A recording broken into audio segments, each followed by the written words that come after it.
कहानी की शुरुआत में हम ड्रासा नाम की एक शार्प शूटर को देखते हैं जो पिछले कई घंटों से एक टनल में छुपी हुई है। दरअसल वह यहाँ अपने शिकार का इंतजार कर रही होती है। ड्रासा को पास के एयरपोर्ट पर एक गवर्नमेंट अफसर को मारने का टास्क दिया गया था। कुछ ही देर बाद रनवे पर एक प्लेन लैंड करता है। ड्रासा को जैसे ही अपना शिकार नजर आया उसने उसे कई किलोमीटर दूर से एक ही शॉट में खत्म कर दिया। ड्रासा अपना ये काम इतनी बारीकी से अंजाम देती है कि वहाँ पर मौजूद गार्ड्स को पता ही नहीं चलता कि गोली किसने और कहाँ से चलाई। मिशन कंप्लीट करने के बाद ड्रासा अपनी माँ की कब्र पर जाती है जहाँ उसका फादर पहले से ही मौजूद होता है। यहाँ हमें ड्रासा के बारे में एक और बात मालूम होती है कि जब भी वह किसी को अपनी राइफल से मारती है तो उस बुलेट के कवर को अपने पास रख लेती है और फिर वह इन बुलेट कवर्स को अपने पिता को सौंप देती है। दरअसल ड्रासा एक कॉन्ट्रैक्ट किलर थी, यानी वह पैसों के लिए लोगों को मारा करती थी और अब तक कई लोगों को मार चुकी थी। इसे लोगों को मारना तो बिल्कुल अच्छा नहीं लगता था, लेकिन अब यह काम उसका पेशा बन चुका था। इसलिए ड्रासा उन बुलेट्स के कवर्स को अपने फादर को पकड़ा देती, जिससे उसका दुख थोड़ा कम हो जाता। ड्रासा अपने पिता को बताती है कि मुझे एक और नया प्रोजेक्ट मिला है जो पूरे 1 साल तक चलेगा। शायद इस दौरान मैं आपसे मिल नहीं पाऊंगी। जिस पर ड्रासा के फादर जवाब देते हैं, तुम हर साल आती हो और मुझे कुछ गोलियों के कवर पकड़ा देती हो, मगर अगले साल ऐसा नहीं होगा। मेरा कैंसर का लास्ट स्टेज चल रहा है, मेरे पास अब ज्यादा वक्त नहीं बचा और अगर आने वाले दिनों में मेरी मौत नहीं हुई तो मैं खुद 14 फरवरी वैलेंटाइंस डे पर अपनी जिंदगी खत्म कर लूंगा, क्योंकि अब मेरे पास जीने की कोई वजह नहीं है। तुम्हारी माँ भी मर चुकी है और तुम भी अपने काम के चलते साल में 1-2 बार मुझसे मिलने आती हो, इसलिए हो सकता है ये हमारी आखिरी मुलाकात हो। ये सुनकर ड्रासा की आंखें भर आती हैं। अब यहाँ सीन शिफ्ट होता है और हम देखते हैं इस कहानी के दूसरे लीड कैरेक्टर लेवाई को। लेवाई की जिंदगी बिल्कुल भी ठीक नहीं चल रही थी। उसे अक्सर भयानक सपने आते थे और नींद उसकी आंखों से कोसों दूर चली जाती थी। एक रात जब उसकी आंख बुरे सपने से खुलती है तो लेवाई अपने घर से बाहर निकलकर समुद्र के किनारे पर आता है। यहाँ उसे थोड़ा बेहतर महसूस होता है और वह अपनी डायरी में कुछ लिखने लगता है। तभी लेवाई को अचानक उसके फोन पर एक मैसेज आता है। उस मैसेज में उसे एक एड्रेस दिया गया होता है जहाँ उसे जल्द से जल्द पहुँचने का कहा गया होता है। लेवाई बिना वक्त गंवाए एक मिलिट्री बेस पर पहुँचता है और वहाँ उसकी मुलाकात होती है एक लेडी ऑफिसर से जिसका नाम बार्तो है। बातचीत के दौरान हमें पता चलता है कि लेवाई कोई आम इंसान नहीं बल्कि एक आर्मी ऑफिसर था, लेकिन अब वह रिटायर हो चुका है और सिर्फ इतना ही नहीं, वह एक डेडली स्नाइपर भी रह चुका है। वह अब तक 200 से भी ज्यादा लोगों को स्नाइपिंग से मार चुका है। बार्तो लेवाई से कहती है, मैं तुम्हें एक मिशन पर भेजना चाहती हूँ क्योंकि तुम एक बहुत ही अच्छे स्नाइपर हो और ये सिर्फ तुम ही कर सकते हो। लेकिन मिशन पर भेजने से पहले बार्तो लेवाई से एक बहुत ही जरूरी सवाल पूछती है, अगर तुम इस मिशन पर गए तो क्या तुम्हें याद करने वाला पीछे कोई है? ये बात सुनकर लेवाई को कुछ अजीब लगने लगता है, लेकिन फिर वह जवाब देता है, नहीं, मेरा इस दुनिया में अब कोई भी अपना नहीं है। ये सुनकर वो लेडी लेवाई से कहती है, तुम तैयारी कर लो, कुछ घंटे बाद तुम्हें उस मिशन पर भेजा जाएगा और वहाँ तुम्हें 1 साल के लिए रहना है। इसके बाद लेवाई को बेहोश कर दिया जाता है और जब उसकी आँख खुलती है तो वह अपने आप को एक एरोप्लेन में पाता है। लेवाई कुछ समझ नहीं पाता कि आखिर उसे कहाँ ले जाया जा रहा है और उसे किस तरह का मिशन सौंपा गया है। इसलिए लेवाई वहाँ पर मौजूद एक सोल्जर से पूछता है, मुझे कहाँ ले जाया जा रहा है? लेकिन वह सोल्जर लेवाई की इस बात का कोई जवाब नहीं देता, बस इतना कहता है, अपना आईडी और वॉच हमें दे दो, ये सब तुम्हें तब वापस मिलेगा जब तुम्हारा मिशन पूरा हो जाएगा। थोड़ी देर बाद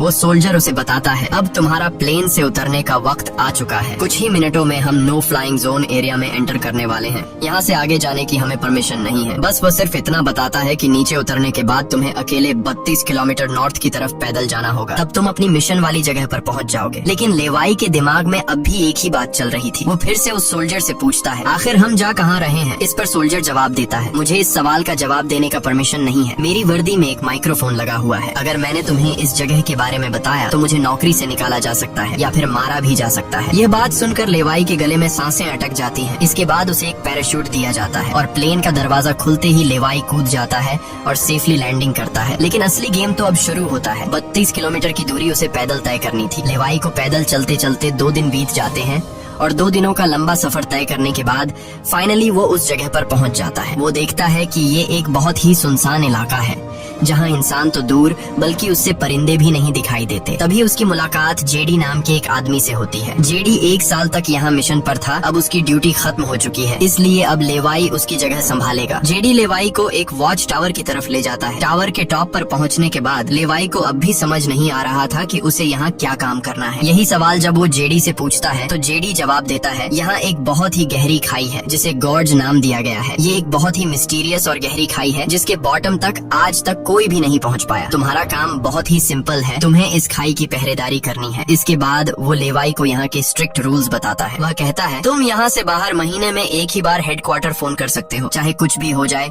तुम बाहर की दुनिया से जुड़ने की उम्मीद मत रखना। ये टावर, जिसे हम वेस्ट टावर कहते हैं, इसके ठीक सामने ईस्ट टावर है, वह रशिया का है। वहाँ भी एक गार्ड अपनी ड्यूटी निभा रहा है, लेकिन तुम दोनों के बीच कोई भी कांटेक्ट अलाउ नहीं है। तुम्हें सिर्फ अपनी ड्यूटी पर ध्यान देना है। और हाँ, आने वाले खतरे के लिए हर वक्त तैयार रहना, क्योंकि यहाँ तुम पर किसी भी वक्त हमला किया जा सकता है। यहाँ ऑटोमेटिक गन्स और नीचे ढेर सारे लैंड माइन्स लगाए हुए हैं। अगर ऑटोमेटिक गन्स में गोलियां खत्म हो जाए तो उसे हमेशा रिलोड रखना, क्योंकि हमले के दौरान ऑटोमेटिक गन्स तुम्हारी बहुत काम आएगी। और आखिरी बात, अगर तुम्हें कभी भी यहाँ तेज सायरन की आवाज सुनाई देने लगे तो तुम बिना सोचे समझे यहाँ से भाग जाना। जेडी कहता है मुझे भी नहीं पता कि ऐसा क्यों बोला गया है, लेकिन मुझे जो पिछले ड्यूटी वर्कर ने बताया था वही मैं तुम्हें बता रहा हूँ। लेवाई उसकी सारी बातें अच्छी तरह से सुन लेता है, पर उसका सवाल एक ही था। वह पूछता है आखिर यहाँ ऐसा क्या है जिसके लिए इतनी स्ट्रिक्ट सिक्योरिटी लगाई गई है। तभी जेडी एक ग्रेनेड निकालता है और इस ग्रेनेड को उस गहरी खाई में फेंक देता है। ग्रेनेड जैसे ही खाई की गहराइयों में धमाका करता है, वहाँ से एक अजीब भयानक आवाज गूंजने लगती है। वो आवाज किसी इंसान की बिल्कुल भी नहीं थी, वो किसी ऐसी चीज की थी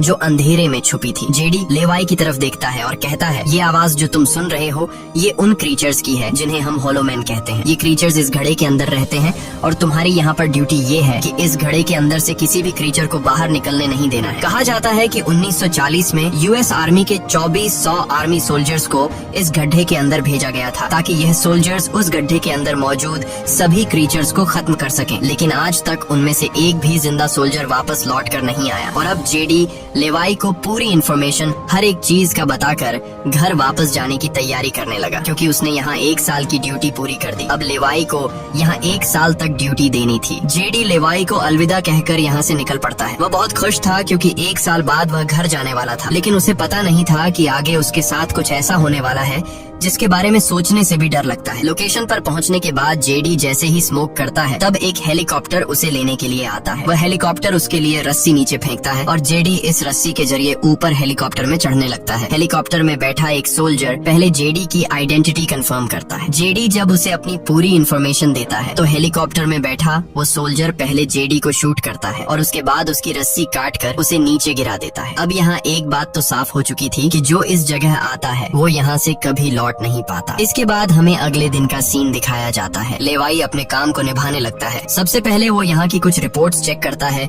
और जिन ऑटोमेटिक गन्स में गोलियां खत्म होती हैं उन्हें रीलोड करता है। इसी तरह से दिन गुजरते हैं और फिर 1 महीना। अब लेवाई को ये जगह बोरिंग फील होने लगी। वो सोचता है कि क्या 1 साल तक यहाँ बस अकेले ही रहना है, न किसी से बातचीत और न ही कोई एंटरटेनमेंट। इसीलिए टाइम पास करने के लिए वो अलमारी में रखी किताबें पढ़ने का सोचता है। जब वो अलमारी से किताबें निकालता है तो अचानक उसकी नजर अलमारी के पीछे की दीवार पर पड़ती है। उस दीवार पर कुछ नोट्स लिखे होते हैं। ये उन सभी लोगों के नोट्स थे जो इससे पहले इस टावर में अपनी ड्यूटी कर चुके थे। हर नोट में डर, अकेलापन और होलोमैन के खतरों का जिक्र था। एक दिन लेवाई को वेस्ट टावर से मशीन चलने की आवाज आती है। लेवाई जल्दी से अपने टेलीस्कोप से दूर से ईस्ट टावर को देखने की कोशिश करता है और तभी उसे एक लड़की दिखाई देती है। और ये लड़की कोई और नहीं बल्कि ड्रासा होती है, जो कि उसकी अच्छी स्नाइपिंग की वजह से उसे इस टावर पर ड्यूटी दे दी गई थी। ड्रासा की खूबसूरती देखते ही लेवाई की नजरें उस पर जम जाती हैं, लेकिन लेवाई उससे बात नहीं कर पाता क्योंकि ऐसा करना रूल्स की खिलाफ वर्जी थी और ड्रासा को भी वेस्ट टावर में बैठे लेवाई के बारे में पता चल चुका था। अब इसी तरह से दिन गुजरते हैं और ये दोनों सोचते हैं कि क्या हमें एक दूसरे से बात करनी चाहिए या नहीं। कुछ दिन बाद ड्रासा का जन्मदिन आता है। अकेलेपन में घिरी हुई ड्रासा को लगता है कि उसे किसी से बात करनी चाहिए। वो लेवाई से बात करने की कोशिश करती है। ड्रासा एक व्हाइट बोर्ड के जरिए लेवाई से पूछती है तुम्हारा नाम क्या है। इस पर लेवाई को रूल्स याद आते हुए कहता है कि नाम बताना अलाउड नहीं है, लेकिन ड्रासा मुस्कुराते हुए अपना नाम बताती है, मेरा नाम ड्रासा है। लेवाई भी ज्यादा न सोचते हुए अपना नाम बता देता है। ड्रासा बताती है कि आज मेरा बर्थडे है और ड्रासा अपने बर्थडे को सेलिब्रेट करते हुए डांस करने लगती है। ड्रासा लेवाई से पूछती है क्या तुम्हें डांस करना आता है। लेवाई बताता है नहीं, मुझे डांस करना बिल्कुल भी नहीं आता। जिस पर ड्रासा पूछती है तो फिर तुम्हें क्या करना आता है। लेवाई जवाब देते हुए बोर्ड पर लिखता है मैं शूटिंग थोड़ी बहुत अच्छी कर लेता हूँ। यहाँ ट्रासा उसकी शूटिंग स्किल्स चेक करने के लिए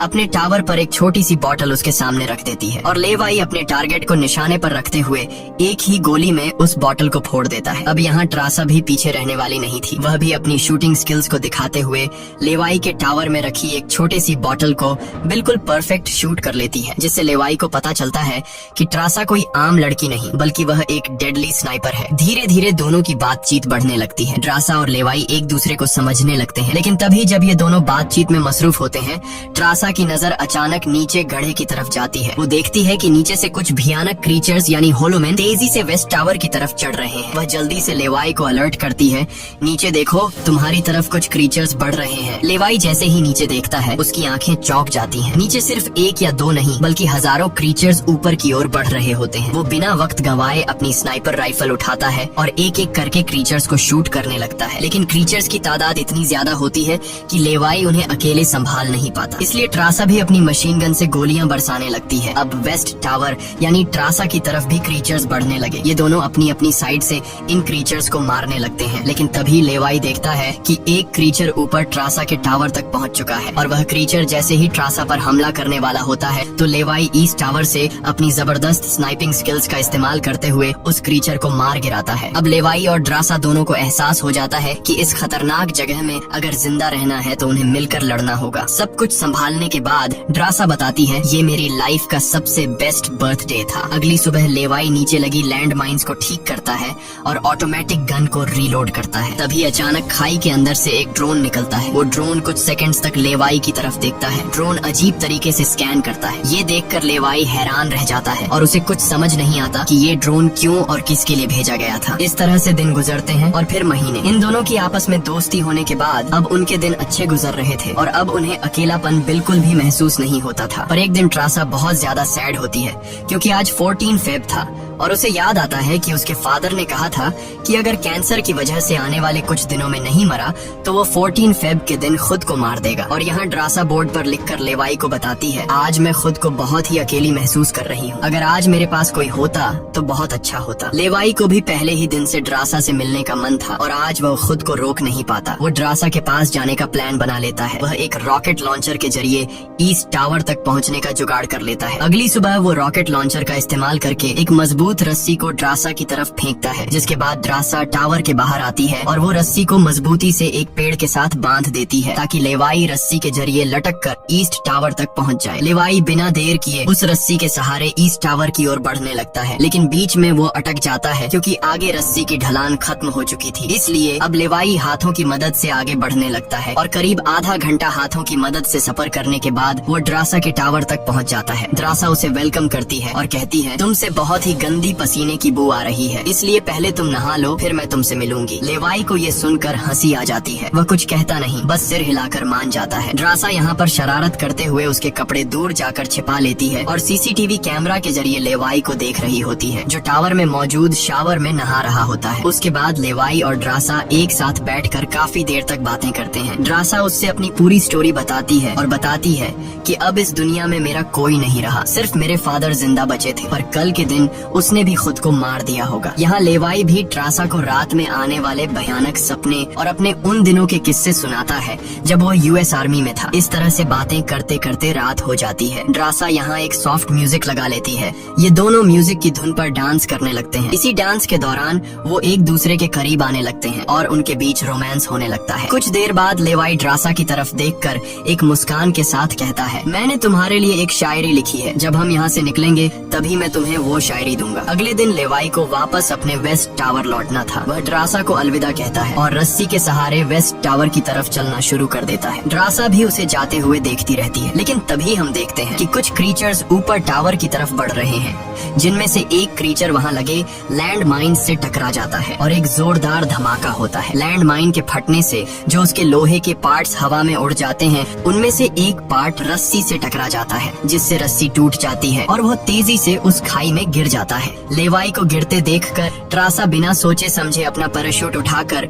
वह भी उस खाई में कूद जाती है। खाई की गहराई में गिरने के बाद ट्रासा पानी की तेज बहाव वाली नदी में बहने लगती है। वह किसी तरह करके नदी से बाहर निकलकर किनारे तक पहुंच जाती है। दूसरी तरफ लेवाई की किस्मत अच्छी होती है कि वो एक बड़े से पेड़ पर गिरकर लटक चुका था। इतनी ऊंचाई से गिरने के बाद उसे चोटें तो काफी सारी आ जाती हैं, पर उसकी जान बच जाती है। जैसे ही उसकी आंखें खुलती हैं, वो देखता है कि एक बड़ा कीड़ा उस पर हमला हमला करने के लिए बढ़ रहा है। वो खुद को बचाने की कोशिश करता है, पर तभी पेड़ की लकड़ी टूट जाती है और लेवाई नीचे पेड़ की जड़ों पर गिर जाता है। नीचे गिरते ही पेड़ की जड़ों ने उसे अपनी गिरफ्त में लेने लगती है और लेवाई को जकड़ लेती है। उससे पहले कि ये जड़ें लेवाई को मार देती, वहाँ ट्रासा पहुँच जाती है। वो जल्दी से चाकू निकालकर इन जड़ों को काटने लग जाती है, जिससे लेवाई आजाद हो जाता है। इसके बाद लेवाई और ट्रासा चारों ओर देखने लगते हैं। हर तरफ सन्नाटा और डर का माहौल छाया होता है। तभी अचानक पेड़ों की आड़ से कुछ क्रीचर्स निकलकर उन पर हमला कर देते हैं। यहाँ उनके बीच एक बड़ी फाइट होने लगती है। लेवाई अपनी बंदूक संभालता है और पहली गोली सीधे एक क्रीचर के सर में मारता है। एक के बाद एक दोनों ने मिलकर दोनों क्रीचर्स को खत्म कर दिया। यहाँ लेवाई की नजर क्रीचर की डेड बॉडी पर पड़ती है। वह देखता है कि क्रीचर ने वही आर्मी वर्दी पहन रखी थी जो किसी जमाने में अमेरिकन सोल्जर्स की होती थी। ये देखकर लेवाई के रोंगटे खड़े हो जाते हैं। तभी उसे जेडी की वो बातें याद आती हैं, जब उन्होंने बताया था कि 1940 में 2400 सोल्जर्स के एक बड़े ग्रुप को इस खाई में भेजा गया था और वो सैनिक कभी वापस नहीं लौटे थे। उसके बाद लेवाई और ट्रासा एक अजीब भयानक सी जगह पर पहुंच जाते हैं। यहाँ का मंजर किसी बुरे सपने जैसा था। हर तरफ इंसानों के सड़े गले शरीर पड़े थे और सबसे अजीब बात यह थी कि इन शरीरों के अंदर से पेड़ पौधे उग आए थे। ऐसा लग रहा था जैसे कोई जानलेवा वायरस ने इस जगह को अपनी गिरफ्त में ले लिया हो। तभी अचानक पेड़ों के बीच से कुछ हलचल होती है। लेवाई और ट्रासा समझ जाते हैं कि क्रीचर्स एक बार फिर उनका पीछा कर रहे हैं। डर के मारे यह दोनों तेजी से भागने लगते हैं और एक टूटी फूटी चर्च में घुस जाते हैं। दरवाजा बंद करने के बाद सामने उन्हें एक अजीब सा नजारा दिखता है। हर तरफ इंसानों की लाशें पड़ी हुई थी। उनकी हालत देखकर ऐसा लग रहा था जैसे उन्होंने खुद अपनी जान ले ली हो ताकि इस वायरस से बच सके। अचानक एक बड़ी मकड़ी ट्रासा के ऊपर कूद पड़ती है और ढेर सारी और भी मकड़ियाँ निकल आती हैं। ये मकड़ियाँ साइज में काफी बड़ी होती हैं। जैसे ही स्पाइडर उन पर हमला करता है, लेवाई और ट्रासा मिलकर उसे खत्म कर देते हैं। दूसरी तरफ चर्च का दरवाजा वो क्रीचर तोड़कर अंदर आ जाते हैं। लेवाई और ट्रासा अपनी जान बचाने के लिए उन पर फायरिंग शुरू कर देते हैं और जैसे तैसे करके उनसे अपनी जान छुड़ाकर चर्च से बाहर निकल आते हैं। तभी लेवाई की नजर सामने पहाड़ में बनी एक पुरानी सुरंग पर पड़ती है। वह दोनों फौरन उस सुरंग के अंदर घुस जाते हैं। अंदर जाकर उन्हें पता लगता है कि असल में यह एक पुरानी लैब है। यहाँ हर जगह टूटी फूटी कांच, मशीन्स और पुराने जंग लगे हुए कंटेनर्स पड़े थे। यहाँ लेवाई को एक पुराना डीवीडी कैसेट मिलता है। लेवाई डीवीडी को प्ले करता है और स्क्रीन पर एक लड़की नजर आती है। वह लड़की कहती है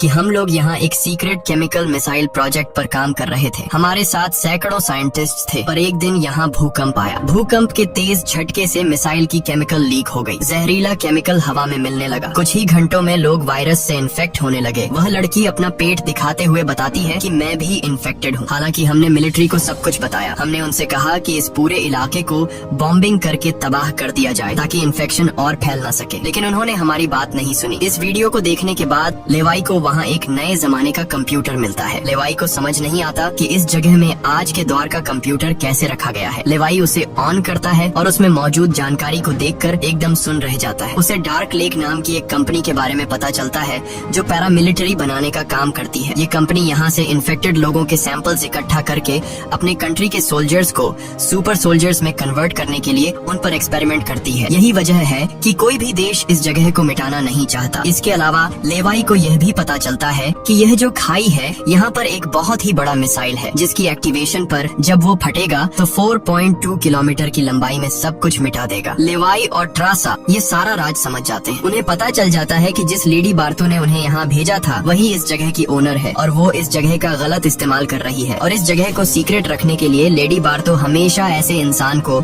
यहाँ पर ड्यूटी के लिए चुनती थी जिसका पीछे कोई पूछने वाला नहीं हो, और उस इंसान को यहाँ साल भर ड्यूटी करने के बाद मार दिया जाता, जिस तरह से जेडी को मार दिया गया था ताकि वो बाहर आकर दुनिया को इस जगह के बारे में नहीं बता सके। ये सब जानने के बाद जैसे ही ये दोनों वहाँ से निकलते हैं तभी एक घुड़सवार क्रीचर ट्रासा को रस्सी से जकड़कर अपने साथ ले जाता है। लेवाई ट्रासा की तलाश में यहाँ वहाँ भटकता है लेकिन उसे ट्रासा कहीं दिखाई नहीं दे रही थी। तभी लेवाई एक ऐसी जगह पर पहुँचता है जहाँ एक बड़ी मिसाइल रखी हुई थी। ये वही मिसाइल थी जिसके बारे में डार्क लेक कंपनी के कंप्यूटर से लेवाई को जानकारी मिली थी। लेवाई को सब कुछ साफ समझ आ चुका था। असल में वॉच टावर में पहले रह चुके लोग जब यह कहते थे कि अगर सायरन की आवाज सुनाई दे तो जितनी जल्दी हो सके यहाँ से भाग जाना चाहिए, वो दरअसल इस मिसाइल की ही बात कर रहे थे। दूसरी तरफ ट्रासा अब उस क्रीचर के कब्जे में थी। ट्रासा खुद को छुड़ाने की कोशिश करती है और जैसे तैसे करके वो खुद को छुड़ा लेती है। आजाद होते ही ट्रासा और क्रीचर के बीच फाइट छिड़ जाती है। लेवाई भी ट्रासा को ढूंढते ढूंढते वहाँ पहुँच जाता है और वह भी फौरन क्रीचर पर हमला कर देता है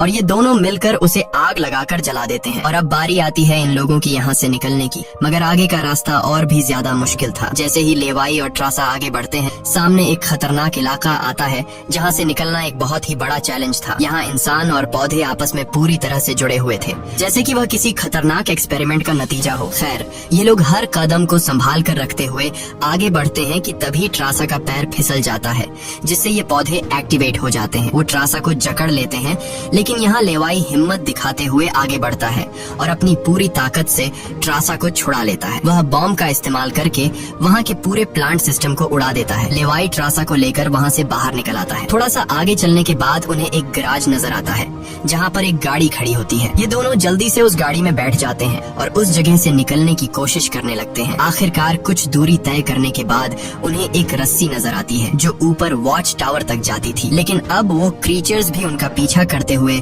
वहाँ तक पहुँच चुके थे। अब यहाँ रस्सी को हाथों से पकड़कर ये लोग अगर ऊपर चढ़ते तो ये क्रीचर्स इन्हें मार देते। इसलिए लेवाई समझदारी से काम लेते हुए जीप को रस्सी से बांधकर ऊपर चढ़ने लगते हैं। ये लोग जीप को इसलिए रस्सी से बांध लेते हैं ताकि ये दोनों जीप में बैठकर उनके हाथ क्रीचर्स के साथ लड़ने के लिए फ्री हों। वो क्रीचर्स उन पर हमला करते हैं और यहाँ उनके बीच एक बड़ी फाइट होती है, लेकिन वो क्रीचर्स तादाद में काफी ज्यादा थे, इसलिए वो इन पर भारी पड़ रहे थे। यहाँ लेवाई के दिमाग में एक आइडिया आता है। वह जीप की पेट्रोल टैंक इन क्रीचर्स पर लीक कर देता है, जिससे निकलने वाले तेल को आग लगाकर उन सभी क्रीचर्स को जला देता है और आखिर में ये लोग उस जीप की रस्सी काट कर उसे नीचे छोड़ देते हैं, जिससे वो सभी क्रीचर्स मारे जाते हैं। इस तरह से ये लोग फाइनली ऊपर चढ़ने में कामयाब हो जाते हैं। अब इन दोनों को पता चल चुका था कि अगर ये दोनों यहाँ साल भर ड्यूटी कर भी लें, तब भी आखिर में इन दोनों को मार दिया जाएगा। इसलिए अब ये दोनों एक बड़ा फैसला करते हैं कि अब वो इस जगह की रक्षा नहीं करेंगे, बल्कि इस जगह को तबाह कर देंगे ताकि इनकी तरह कोई दूसरा सोल्जर यहाँ पर न फंस सके और इस जगह का गलत इस्तेमाल बंद हो जाए। ये सब करने के बाद ये दोनों यहाँ से दूर जाकर एक नई जिंदगी की शुरुआत करेंगे। यहाँ ट्रासा कहती है, मेरे पास फ्रांस में छुपने के लिए एक जगह है, हम वहाँ जाकर शादी करेंगे और आगे की जिंदगी वहीं पर बिताएंगे। लेवाई ट्रासा की बात मान जाता है और अब वह कहता है, मुझे वापस अपने टावर पर जाना होगा। मैं वहाँ जाकर टावर में एक बॉम्ब फिट करूंगा और साथ ही इस मिसाइल को भी एक्टिवेट कर दूंगा, जिससे यह पूरी जगह तबाह हो जाएगी। जिसके बाद लेवाई रस्सी की मदद से अपने टावर तक पहुंच जाता है। इस बीच लेडी बार्तो लेवाई से कांटेक्ट करती है और सवाल करती है, क्या तुम इस गड्ढे के अंदर गए थे, क्योंकि किसी ने हमारे कंप्यूटर को ऑन किया है। लेवाई यहाँ पर झूठ बोलकर बताता है, नहीं, मैं वहाँ नहीं गया था। लेकिन बार्तो जानती है कि लेवाई झूठ बोल रहा है। उन्होंने सिक्योरिटी कैमरास में सब कुछ देख लिया था कि लेवाई और ट्रासा दोनों गड्ढे के अंदर गए थे। फिर भी वो अपनी बात को आगे बढ़ाते हुए कहती है, अगर तुम नहीं गए तो फिर जाहिर सी बात है कि यह सारा काम उस वेस्ट टावर वाले गार्ड का है। तुम एक काम करो कि उस वेस्ट टावर वाले इंसान यानी ट्रासा को मार दो, क्योंकि उसने रूल तोड़ा है। यहाँ लेवाई हाँ तो बोल देता है, लेकिन बार्तो को पता चल चुका था कि यह उसे नहीं मारेगा और वह समझ चुकी थी कि ये दोनों अब यहाँ से भागने वाले हैं और बाहर जाकर दुनिया को इस जगह के बारे में बता देंगे। इसीलिए वह खुद हेलीकॉप्टर में यहाँ पहुँचती है। लेकिन बार्तो के पहुँचने से पहले ये दोनों अपनी पूरी तैयारी कर चुके थे। लेवाई टावर से काफी दूर जाकर अपनी लाइफ का सबसे लंबा शॉट लेता है और सीधा उस टावर पर गोली मारता है